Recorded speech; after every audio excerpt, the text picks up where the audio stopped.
ইউরোপীয় ইউনিয়ন ও ইসরায়েলের মধ্যে করা অ্যাসোসিয়েশন চুক্তি স্থগিত করার বিষয়টি আলোচনা ও বিতর্কের জন্য যৌথভাবে অনুরোধ জানিয়েছে স্পেন, স্লোভেনিয়া ও আয়ারল্যান্ড। গেল সপ্তাহে জোটটির পররাষ্ট্র বিষয়ক প্রধান কাজা কালাসকে একটি যৌথ চিঠি দেয় তিন দেশ, যেখানে উল্লেখ করা হয় ইসরায়েল এমন কিছু পদক্ষেপ নিয়েছে যা মানবাধিকার ও আন্তর্জাতিক আইনের পরিপন্থী, যেটি এই অ্যাসোসিয়েশন চুক্তির লঙ্ঘন।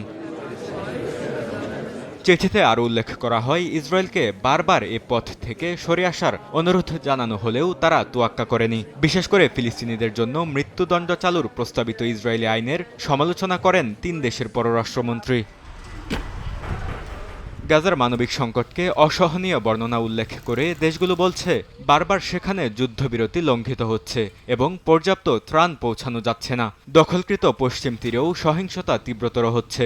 ইসরায়েলি সামরিক অভিযানের পাশাপাশি বসতি স্থাপনকারীরা ফিলিস্তিনিদের উপর হামলা চালাচ্ছেন। এতে বেসামরিক ব্যক্তি প্রাণ হারাচ্ছেন, যার মাধ্যমে চুক্তির ২ নম্বর অনুচ্ছেদ লঙ্ঘন করছে ইসরায়েল। ১৩টি মশলার এক দারুণ কম্বিনেশনে তৈরি ইফাত রশিদ বিরিয়ানি মশলা। উৎসব এখন প্রতিদিন।